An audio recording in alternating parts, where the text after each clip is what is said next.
Hello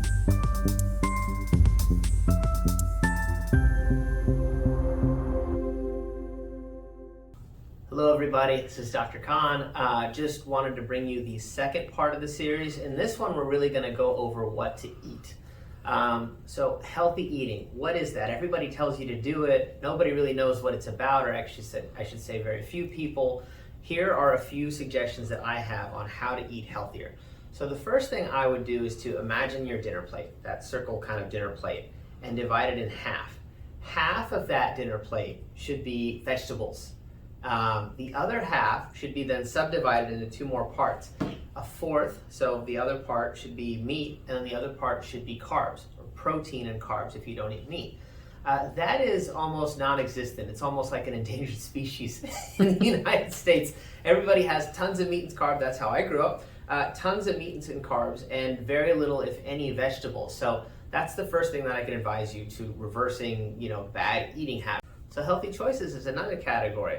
I often advise people don't eat less, just eat different foods, because you'll get the same amount of satisfaction and hunger, but with way less calories. So here's some examples of some healthy choices. Let's say you reach for a bag of chips. Might be 200 calories. You're going to be hungry again probably within a few minutes sometimes after you eat that bag of chips. And in fact, the companies sometimes design their products to do that. On the other hand, let's say you reach for some baby carrots and some fat-free ranch. You don't have to have the fat-free ranch, but let's just say you do it. It's still going to be way less calories, and more importantly, it's going to satisfy you longer. So they're not what we call empty calories. They're not calories that are there that don't satisfy you. Another example might be a home-cooked meal. So let's say you have a home-cooked meal, chicken, baked chicken, some salad, and some mixed vegetables.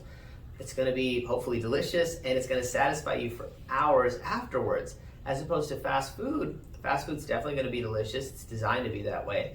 But again, it might be 2,000 calories, and you're hungry like sometimes an hour afterwards. So some of these good choices, just making good choices, maybe reaching for an apple that's like 80 calories as opposed to something else.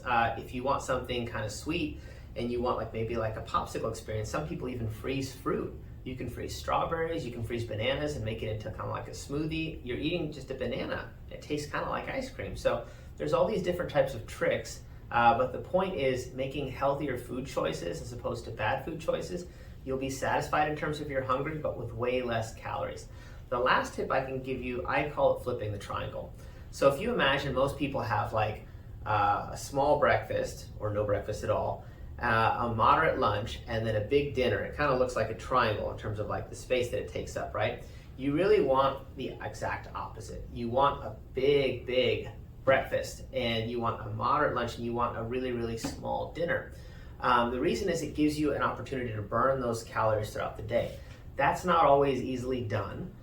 So what I recommend is instead of trying to do that overnight, what you want to do is eat a little less dinner. You are going to be naturally hungry for breakfast the next morning, a little bit more. So you start kind of gradually shifting it. Most people, by the way, aren't hungry for breakfast because they've eaten so much the night before. So those are 3, hopefully, pro tips that I can give you. Look at your dinner plate and divide it. Try and have those sections. Try and make healthy choices, and then try as much as you can to kind of flip that triangle and have more of your meals in the beginning part of the day.